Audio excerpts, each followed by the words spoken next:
اعوذ باللہ من الشیطان الرجیم بسم اللہ الرحمن الرحیم۔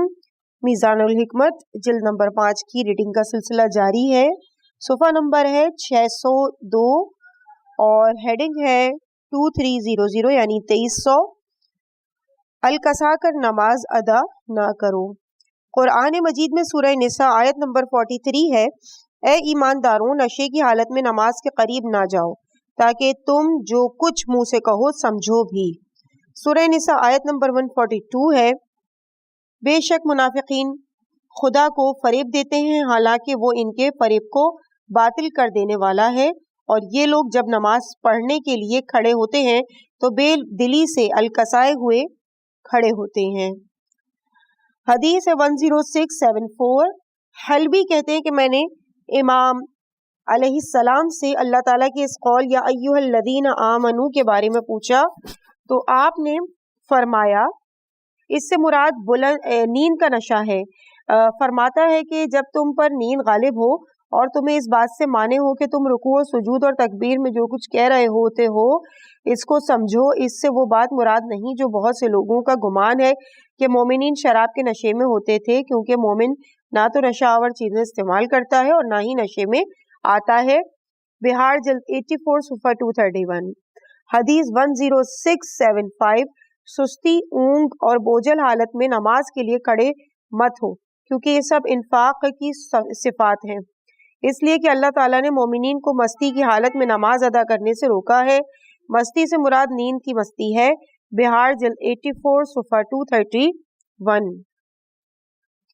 اس کے بعد حدیث ہے 10676، جب نماز میں نیند آنکھوں پر غالب آ جائے تو نماز توڑ کر سو جاؤ، کیونکہ اس وقت تمہیں معلوم نہیں ہوتا کہ اپنے حق میں دعا کر رہے ہو یا بد دعا۔ بہار جلد 84 صفحہ 281 اور 320، اور اسی میں ہے کہ سو جاؤ کیونکہ تمہیں معلوم نہیں ہوتا کہ شاید اپنے لیے بد دعا کر دو، جلد 10 صفحہ 106۔ حدیث 10677، معراج میں جو باتیں ہوئیں ان میں یہ بھی ہے کہ اے احمد صلی اللہ علیہ وآلہ وسلم، مجھے 3 بندوں پر تعجب ہوتا ہے، ایک وہ جو نماز کی حالت میں ہوتا ہے اور جانتا بھی ہے کہ کس طرف ہاتھ اٹھا رہا ہے، کسی کے آگے کھڑا ہے پھر بھی وہ اونگ رہا ہوتا ہے۔ بہار جلد 77 صفحہ 22۔ قول مؤلف ہے کہ ملاحظہ ہو عنوان سستی۔ اگلی ہیڈنگ ہے 2301، اوقات نماز کی پابندی۔ سورہ ماعون آیت نمبر 4 اور 5 ہے، فویل للمصلین الذین هم عن صلاتهم ساہون، پس ان نمازیوں کی تباہی ہے جو اپنی نماز سے غافل رہتے ہیں۔ سورہ مؤمنون آیت نمبر 9 ہے، والذین هم علی صلواتهم یحافظون اولئک هم الوارثون، اور جو اپنی نمازوں کی پابندی کیا کرتے ہیں وہی لوگ سچے وارث ہیں۔ حدیث 10678، نماز سے بڑھ کر کوئی عمل خدا کو محبوب نہیں، لہٰذا دنیاوی امور میں سے کوئی چیز تمہیں نماز کو وقت پر ادا کرنے سے نہ روکے، کیونکہ اللہ تعالیٰ نے کچھ لوگوں کو الذین ہم عن صلاتہم ساہون کہہ کر مذمت فرمائی ہے، یعنی جو لوگ نماز کے بارے میں غفلت سے کام لیتے ہیں اور اس کے اوقات کو حقیر سمجھتے ہیں۔ بہار جلد 10 صفحہ 100۔ حدیث 10679، 2 خصلتیں کسی میں ہوں تو بہتر، ورنہ اس شخص سے دور ہو جاؤ اور دور ہو جاؤ اور دور ہو جاؤ۔ پوچھا کہ وہ کون سی 2 خصلتیں ہیں؟ فرمایا نماز کو بر وقت ادا کرنا، اس کی پابندی اختیار کرنا اور مومن بھائیوں سے غم گساری۔ بہار الانوار جلد 77 صفحہ 392، جلد 83 صفحہ 12۔ حدیث نمبر 10680، محمد ابن ابی بکر کے نام امیر المومنین علیہ السلام کے مکتوب سے اقتباس، اوقات نماز کا خاص خیال رکھو، نماز بر وقت ادا کیا کرو، فراغت میں جلدی سے نماز وقت سے پہلے ادا نہ کرو اور کام کی مصروفیت میں نماز تاخیر سے نہ پڑھو۔ بہار الانوار جلد 83 صفحہ 14 اور 23۔ حدیث 10681، کسی انسان کے دیندار ہونے کے لیے اتنا ہی کافی ہے کہ وہ نماز بجا لانے میں وقت کا بہت خیال رکھتا ہے۔ تنبیہ الخواطر صفحہ نمبر 362۔ حدیث 10682، جو بندہ اوقات نماز اور سورج کے مقامات زوال، غروب، طلوع کا خاص خیال رکھتا ہے میں اس کے لیے 3 چیزوں کی ضمانت دیتا ہوں. نمبر 1 مرنے کے وقت روح کے آسانی کے ساتھ نکلنے کی. نمبر 2 رنج و غم کے خاتمے کی. نمبر 3 جہنم سے نجات کی. بہار جلد 83 صفحہ 9 اور 12. حدیث 10683 پنجگانہ نمازوں کی پابندی کرو کیونکہ نماز کو خداوند عالم کے مکان کی حیثیت حاصل ہے. بہار الانوار جلد 77 صفحہ 392. حدیث 10684 فضل ابن یسار کہتے ہیں کہ میں نے حضرت امام محمد باقر علیہ الصلوۃ والسلام سے اللہ تعالیٰ کے اس قول الذین هم عن صلواتهم یحافظون اور جو اپنی نمازوں کی پابندی کیا کرتے ہیں کے بارے میں سوال کیا تو آپ علیہ السلام نے فرمایا اس سے مراد فریضہ نمازیں ہیں. میں نے کہا الذین هم عن صلواتهم دائمون جو اپنی نمازوں کو ہمیشہ بجا لاتے ہیں، سے کیا مراد ہے؟ فرمایا یہ نمازیں یہ نافلہ نمازیں ہیں. نور الثقلین جلد 5 صفحہ 416. قول مؤلف ہے کہ ملاحظہ شیعہ کا باب شیعوں کی صفات. حدیث نمبر 9936. نیز ذکر کا باب نماز میں ذکر. نیز وسائل الشیعہ جلد 3 صفحہ 18 باب 7. نیز نور الثقلین جلد 5 صفحہ 416 حدیث 20 اور 22 یا 20 سے 22 تک. اس کے بعد اگلی ہیڈنگ ہے 2302 اول وقت میں نماز ادا کرو. حدیث 10685 اول وقت کو آخر وقت پر وہی فضیلت حاصل ہے جو آخرت کو دنیا پر حاصل ہے. بہار الانوار جلد 82 صفحہ 359 جلد 83 صفحہ 12. حدیث 10686 اول وقت کی فضیلت آخر وقت ہر مومن کے لیے اس کے مال و اولاد سے بہتر ہے. بہار الانوار جلد 83 صفحہ 9 صفحہ 12 امالی کا صفحہ 80. حدیث 10687 تمہیں معلوم ہونا چاہیے کہ اول وقت ہمیشہ افضل ہوتا ہے، لہٰذا جتنا ہو سکے بھلائی کے لیے جلدی کرو. اللہ تعالیٰ کے نزدیک محبوب ترین عمل وہ ہے جس کو بندہ پابندی سے ادا کرتا ہے خواہ وہ کم ہی کیوں ہو. فروع کافی جلد 3 صفحہ 274. حدیث 10688 قزار کہتے ہیں کہ حضرت امام رضا علیہ الصلوۃ والسلام کچھ طالبین کے استقبال کے لیے باہر نکلے. وہاں نماز کا وقت ہو گیا تو آپ علیہ السلام نے اپنا رخ ایک محل کی طرف موڑ لیا. ایک چٹان کے پاس نزول اجلال فرمایا اور مجھے اذان دینے کا حکم دیا. میں نے عرض کی ہمیں کچھ دیر انتظار کرنا چاہیے تاکہ ہمارے ساتھی بھی ہم سے آن ملے. امام علیہ السلام نے فرمایا خدا تمہیں بخشے، بغیر وجہ کے نماز کو اس کے اول وقت سے آخر وقت تک مؤخر نہ کرو بلکہ اول وقت کی پابندی اختیار کرو. چنانچہ میں نے اذان دی اور ہم نے مل کر نماز ادا کی. بہار جلد 83 صفحہ 21. حدیث 10689 فریضہ نمازوں کو جب ان کے اول اوقات میں حدود کو قائم رکھتے ہوئے ادا کیا جائے تو ان کی خوشبو ریحان کی شاخ کی خوشبو سے زیادہ معطر ہوتی ہے. جب اسے خوشبودار اور تر و تازہ حالت میں اس کے درخت سے جدا کیا جائے. بہار جلد 83 صفحہ 18. حدیث 10690 ہر نماز کے لیے 2 وقت ہوتے ہیں، ایک اول اور ایک آخر. ان میں سے اول وقت افضل ہے. کسی کے لیے جائز نہیں کہ وہ آخر وقت کو اختیار کرے سوائے کسی خاص وجہ کے. آخری وقت تو صرف ان لوگوں کے لیے جو مریض اور بیمار ہوتے یا کسی عذر کی وجہ سے نماز نہیں پڑھ سکتے. اول وقت خدا کی رضا مندی ہے اور آخری وقت خدا کی مہربانی ہے. بہار الانوار جلد 3 صفحہ 25 اور 349. اگلی ہیڈنگ ہے 2303 تارک نماز کافر ہے. سورہ مدثر آیت نمبر 40 سے 43 تک ہے. گنہگاروں کے بارے میں باہم پوچھ رہے ہوں گے کہ آخر تمہیں دوزخ میں کون سی چیز لے آئی؟ وہ لوگ کہیں گے کہ ہم نماز نہیں پڑھتے تھے. سورہ قیامت آیت 31 سے 35. اس نے غفلت میں نہ کلام خدا کی تصدیق کی اور نہ ہی نماز پڑھی بلکہ جھٹلایا اور منہ موڑا، پھر اپنے گھر کی طرف اتراتا ہوا چلا گیا. افسوس ہے تجھ پر، پھر افسوس ہے، پھر افسوس ہے، عطف ہے تجھ پر، پھر تف ہے تجھ پر، تف ہے تجھ پر. پھر اس کے بعد حدیث 10691 نماز کے امور کا خاص خیال رکھو، ان کی حفاظت کرو، زیادہ سے زیادہ نمازیں ادا کرو اور ان کے ذریعے قرب الہی کو حاصل کرو کیونکہ نماز مومنین پر وقت مقررہ کی پابندی کے ساتھ فرض کی گئی ہے. کیا تم نے جہنمیوں کا وہ جواب نہیں سنا جب ان سے پوچھا گیا کہ آخر تمہیں دوزخ میں کون سی چیز لے آئی ہے؟ تو وہ لوگ کہیں گے کہ ہم نماز نہیں پڑھا کرتے تھے. سورہ مدثر آیت نمبر 42-43.